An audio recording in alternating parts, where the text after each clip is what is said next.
Hello friends, and welcome to episode 4 of my beginner's playthrough series of Iratus Lord of the Dead. Like I promised you guys the last time, we're going to head into the Mummy today.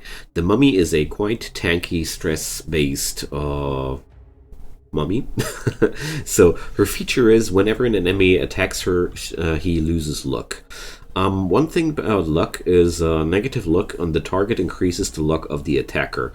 That means once you have debuffed somebody hard enough, you're going to increase your own likelihood of critting him, which is quite nice. You are you are actively decreasing the enemy's chance of critting you and increasing the chance of critting the enemy. I do like this mechanic, and I talk so much about it right now because I want to point it out, because it's very important to understand the real power of the mummy, because decreasing luck is sort of a motto with this guy. Removing luck, dealing out curses, that's just what a mummy does. So the cursing touch does a quite similar thing as the skill from the Wraith, which curses 2 people for a few turns. This only curses 1 person for a few turns, but deals a lot of damage. The clinging wraps is something for the backline. See, cursing touch is frontline based. Clinging wraps will pull enemies closer to the team and decrease their luck.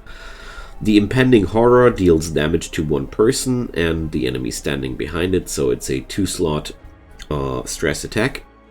Absorb curses removes all debuffs from your allies and restores vigor on the mummy, which is a very powerful skill. It moves you back 1 square, but impending horror makes sure that the mummy will never be standing in the back line for too long. The Hex Beam is a AoE stress attack, which will deal extra damage if the mummy is suffering from a debuff.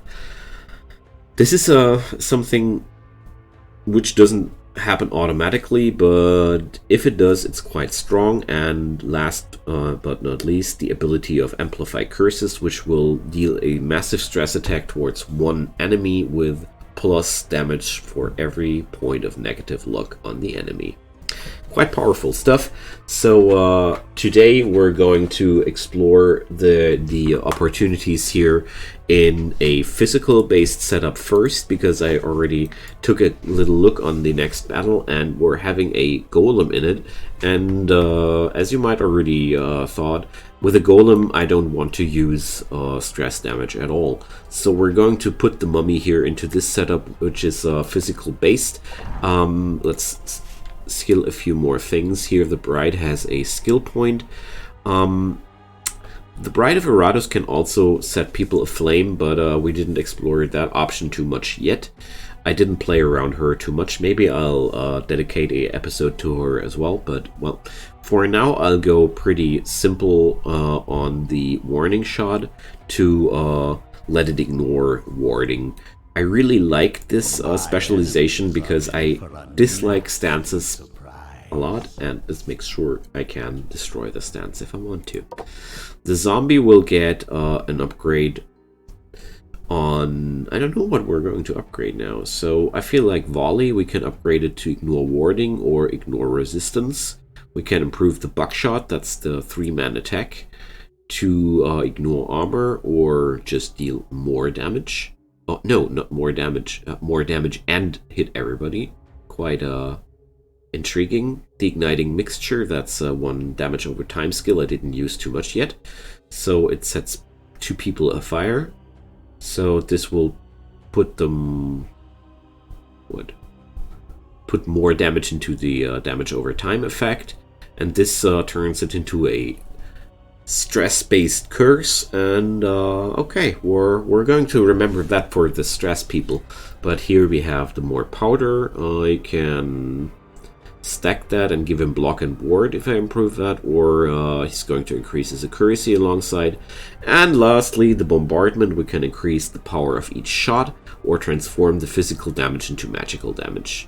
And both have more damage. Okay, I think I'm going to increase. I'm going to improve the buckshot into a armor ignoring skill, because I really like armor ignoring things. And I'm going to give this guy the leg cuffs as well, because the mechanical aim now is fully utilized. This guy Would lose his bonus if he changes position, but this makes sure the minion can't be moved, so let's go. Oh, wait a sec. Before we head to let's go, we have to adjust some more stat points. So I'm going to give this guy attack, as well as I'm going to give this guy here attack. And I forgot about the skill for my skeleton, but I'm going for a pretty simple upgrade of the unassuming strike. I'm going to let it ignore armor and block, so I'll make sure it'll always hit. And yeah, we increased the damage on this guy quite okay. With everything, let's go. Alright.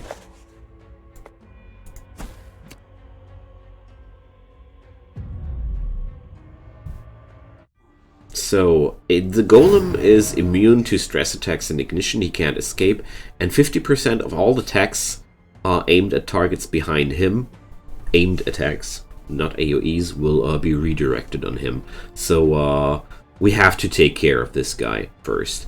The Doomsayer is a new enemy as well, which, well, he's mostly debuffing people. His main part of the enemy strategy is debuffing us, and I think he's also able to deal some damage, but not too much, if I remember correctly. So, we're going to get, I'm going to try to get rid of the Doomsayer first, if possible. So, let's shoot out the block. And give him some direct spell. And I'm going to attack the Golem right away. There we go.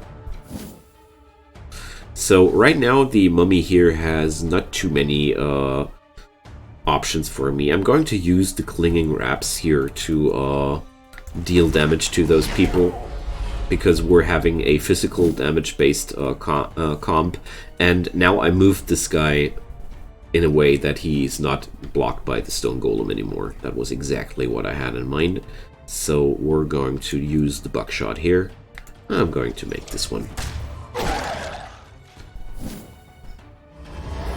The end is coming, so let's check out what that does.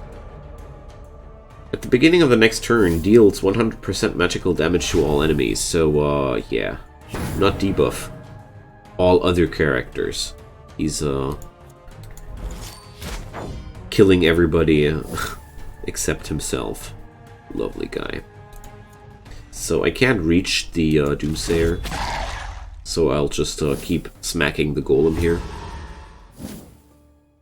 And I'm going to keep dragging this guy up front, and this destroyed his stance as well. There we go. So this would have been a debuff. And I think this guy just increased his accuracy. Okay, interesting. My skeleton is getting roughed up quite hard, sadly. Become part of the breathless tide. Okay, but we got rid of the golem now. Another thing is, while the Doomsayer is alive, people don't escape, and they won't go insane as quickly. I don't know why he's actually helping people stay sane, but he does. Alright. Hunky reduces the accuracy of my zombie, but, well, nothing new here.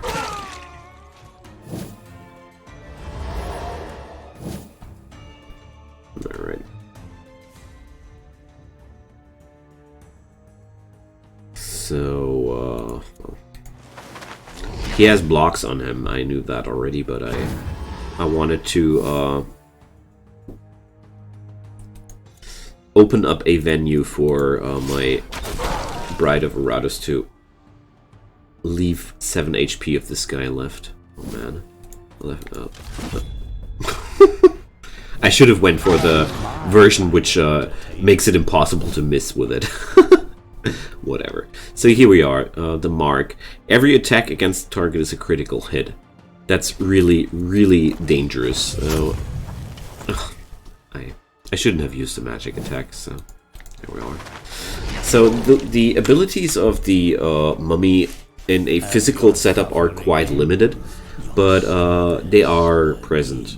Not completely irrelevant. The Clinging Wraps is a very useful spell, which reduces the luck of your enemies severely if you're using it more and more. The Spiked Bracers. Well, whenever I use a spell, a random enemy takes damage. Why not? Mutant Claw. More damage to elite enemies. Well, if I already had a certain minion in mind, which I use against elite enemies more often, that would be really cool. But okay. So, Spooky Skeleton is healed up again. Let's heal up Physical Skeleton as well.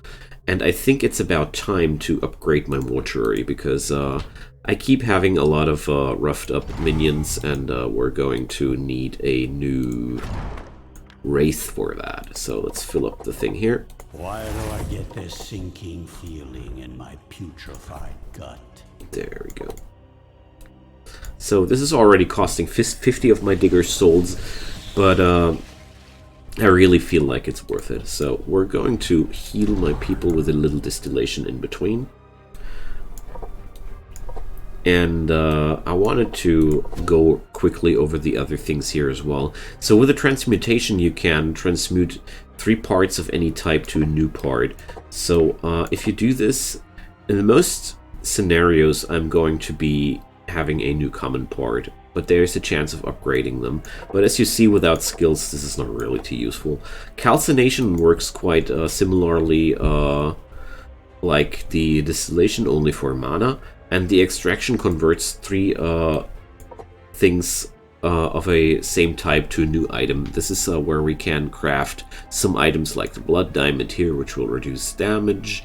You can basically craft your own items for these slots if you're having too many spare parts. Right now I'm saving most of my parts just for new minions, because, well, I'm not that deep in the game right now to be able to tell which parts I'll actually want to use or not use. I think you can do a lot of interesting strategizing with that, but we're not there yet. Okay, so next up we're going to use the mummy for her stress values. So this is going to be happening while we're having her on the front rows. I'm going to use the mummy as my first guy here, and Spooky Skeleton will be number 2. And we're going to use who we're going to use as well. Or no, we're not going to use Spooky Skeleton. We're going to use the Dark Knight, because these guys are a very, very good combo. So Spooky Banshee is not who we want right now. We want the regular Banshee, because she's having the Soprano skill. And on the last slot, this is always a little bit harder for me. I think I'm going to run a Bright this time. Why not? On the bright side. So we're going to increase the Dread on this guy, and regular Bright is going to have some more attack points, and I'm not having enough stat points to increase the Dread on the Banshee, so let's roll towards the next fight. So, we're having another fight with a Golem. So, oh well. I think we're able to tackle that as well, if we wanted to. Yeah, let's go. For this situation, my setup is not ideal. I would like to have another physical damage dealer to round up my potentials, so I'm going to pick up my Spooky Skeleton here again. Even though I think the Dark Knight would be a better addition to this, but I'm going to need some sort of physical damage. And it also shows another variation of the mummy, which you can do. So I'm going to focus down this guy and this guy. These are going to be my main targets. So with the spells I'm having, I'm going to use a Hail of Teeth on the Doomsayer to remove his block, and there we go. So these skills won't be doing anything to the sanity of the Golem, but they actually debuff him, so that's one thing we keep in mind here. And I'm going to smite that guy. So my mummy doesn't have any chance to hurt that stone golem, but we can hurt the morale of the other guys here. There we go. This guy is now cursed. And is suffering from stress damage for the next 2 turns. So we warded off that debuff, but the debuff wouldn't be that horrible here because I'm having with the mummy a very, very good character minion, which is able to get rid of debuffs on this squad really nicely. All right, so I just keep going like this. I'm not aiming on killing people with insanity. I'm just using the insanity here to debuff them. So I'm going to debuff them here further. Yeah, so I can't reach quite far with the mummy on this spot, but it's okay. So silly Doomsayer trying to debuff people who are immune to debuffs. So that's that. Wow, he stunned my mummy. And we had a heart attack. Houston, we had a heart attack. Okay, let's hopefully crit away the Doomsayer. Wonderful. Okay. Let's smack down this guy next. And I'm starting to use my abilities now more directly on the guard if I can, but so while the damage got redirected to the golem, the movement effect didn't. Quite interesting. Okay, but let's get rid of this fella. Wonderful. I don't know how I'm going to finish him off, but I think stress damage seems to be in order. Knock off the stance, and there we go. So in this scenario, the mummy is just a generic frontline person which is able to remove debuffs from your party, which is pretty good. Don't underestimate that. But it's not really using the real power of this minion too much. So, oh my goodness, increases the baseline chance that an enemy will die due to a heart attack by 10%. That's just what we wanted. It's a perfect artifact for stress-based setups. Hey, look at that. I'm having really nutty luck with these things here. Okay, so the Ring of Terror is wonderful for me. I'm not going to use these spiked bracers because this is just what I want. Okay, so meanwhile, Mummy has leveled quite well, and there are some options we're going to explore now. I want to talk about this one first. This is also an option to switch him into a buff remover, party-wide from all enemies. Very powerful. Or just to heal himself more while doing that. The Hex Beam can be increased to just more damage if he's debuffed, or more damage under every circumstance. The Impending Horror will be upgraded to a Ward Ignorance, or to some spell which is shoving people actually back. Or the Cursing Touch is getting a insane length, or increases the damage by a whopping amount.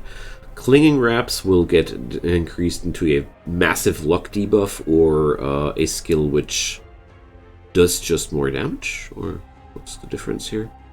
No, the luck debuff doesn't wear off. So I think one of the first things I want to increase on this guy here is the Hex Beam, and aka Hex Spear.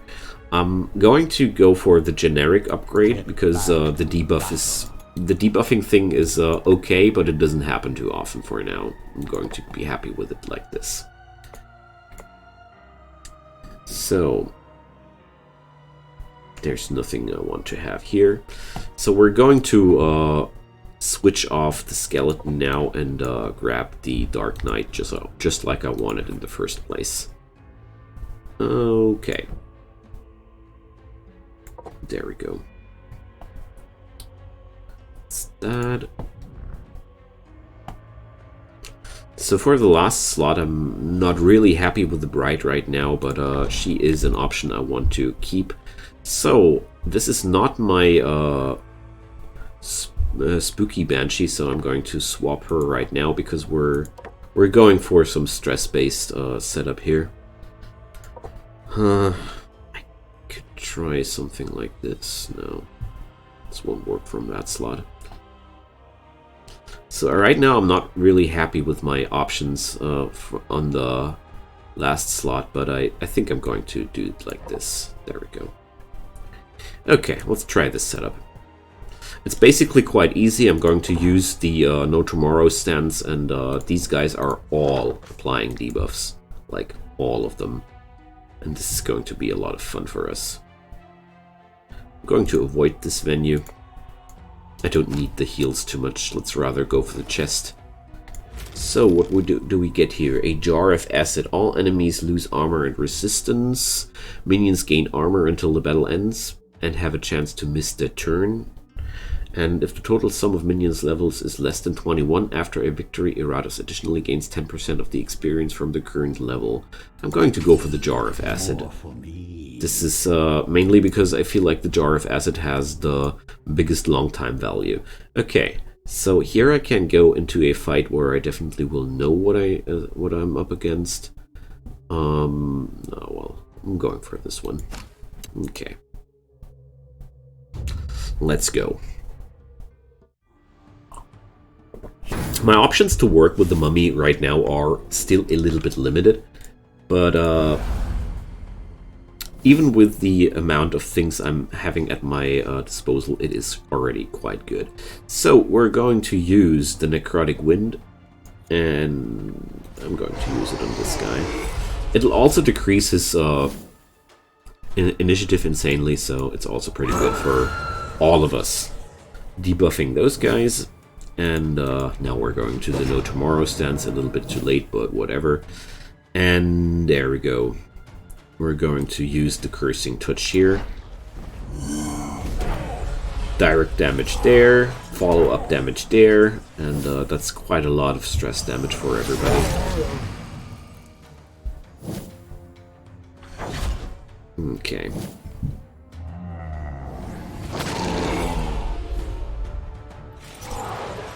There we go. And another funny thing here is whenever somebody attacks the mummy, he actually triggers another proc of No Tomorrow because you're actively debuffing your luck. This is a very powerful combination, gotta say. So I'm going to drop down a Ghostly Veil on this square, which will increase the evasion massively. And now the ball starts to roll.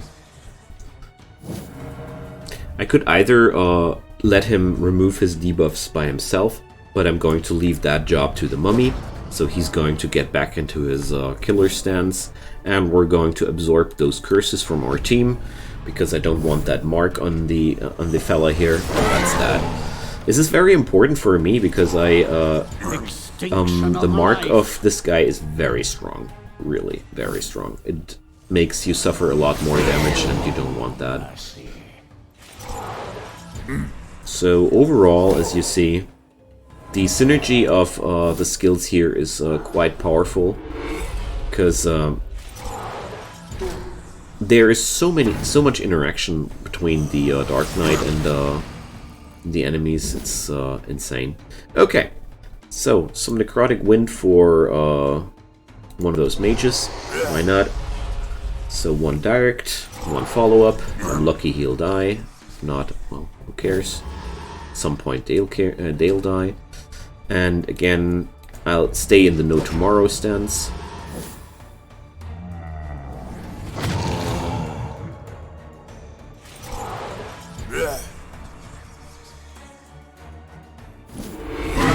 Ow! This will be alrighty.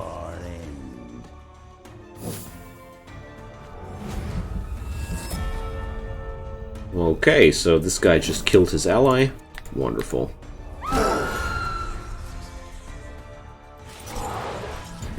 One by and they just crumble like that. From this world. And sadly, my mummy wasn't able to act again before that happened, but it's no big loss. This guy had a quite low level. We're just going to rebuild him. I'm a little bit sad though, but oh well. I already knew that's why I keep removing those marks whenever I can. Because the follow-up of the headsman into the mark into the headsman is insane. It's just insane. And now you know why. But it's okay. Sometimes you just lose minions. That's part of the game. You can't always avoid it. So let's burn down this guy.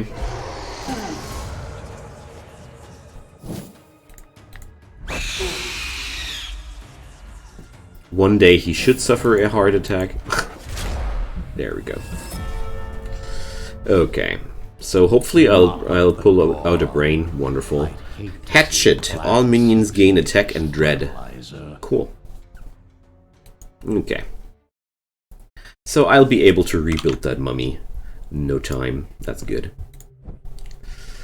So we're going to create a bigger and better mummy. Why not? So we're going to pick up a skull. Not an epic skull though. We're going to pick up some uncommon bones. Some regular flesh.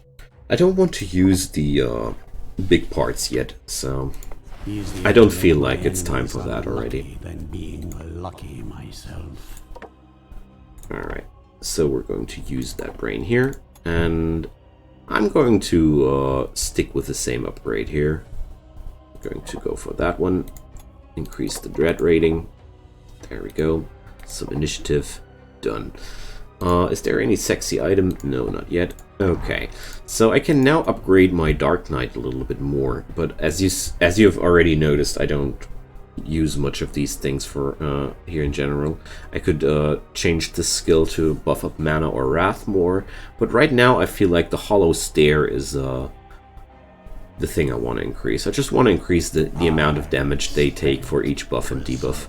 That sounds like a solid thing to do. I'm going to save for some more dread. The Spooky Banshee will get the Crescendo upgrade now as well. And the Wraith doesn't have a new skill point yet, so we're going to wait with that. Alright, one more fight. And for now, I think this is pretty much the optimal combination I have for the mummy. We're going to combine a few more things later as well. But until then, I keep forgetting about the arena. Horrible. Okay, I'm going to build up a level of the Iratus statue and to have some more mana. It's about time to build a few more of those things. And I want a library. We're going to need a Dark Knight for that. These building upgrades are very useful. This one will increase my mana per fight, and the other one will increase my experience gain per fight. All very useful things. We should do these. That's the level 1 guy. There we go. And there we go. So 8 mana per battle. There we go. Okay, that's done. Let's keep menacing those guys. I'm going to put the Wounded Banshee into the mortuary, and the arena is filled now. Wonderful. Okay, one more fight, my friends, and then we're going to call this an episode, and we're getting closer to the end of Act 1. Alright, so Elite Miner and Elite Taskmaster. The Elite Miner, as far as I remember, is just the same like as the normal Miner, just with a lot more damage and everything. But we're going to check it out. So we're having again the Ataman on the enemy team.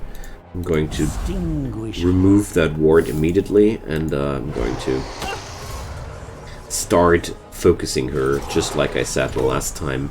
It's so important to get rid of her as quick as possible. We're going to put a cursing touch on this guy though. The mummy's biggest use is not so much in her active skills, but in her passive debuffing of people attacking her. Like, this triggers the Dark Knight's skills so insanely often. It's really cool. There we go. He debuffed himself again. So we're getting a wide amount of attacks in. There we go. So the Ataman buffed herself already, but well, just as I've expected. Just keep focusing her. She's going to have a heart attack at some point. And keep going for the crescendos. There we go.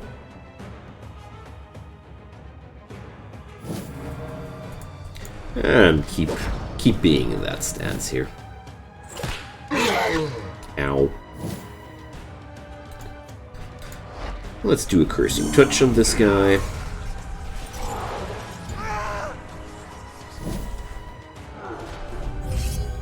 Okay. He marked the wrong person, if you ask me. There we go. More crits!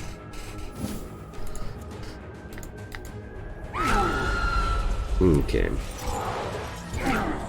At this point, I'll start focusing the headsman a little bit more, because the death of the Warden here will actively increase the amount of sanity on my enemies again, so I'm not too interested in that. So I'm going to run a little Abyssal Hunger to heal this guy a little bit up.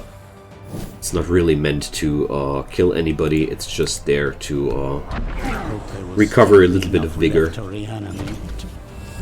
So, only a headsman left. He regained a little bit of sanity due to the death of the Taskmaster. Everybody hates the Taskmaster, obviously. But that won't be enough for them to stop us. So 78 damage with Stare in the Void. I mean, okay, we are really debuffing those guys quite crazily. Okay. There we go. So at this point, I'm not too happy with what I can do with the mummy at this stage of the game right now, but you'll notice that this guy will show up during the next playthroughs every now and then, more often.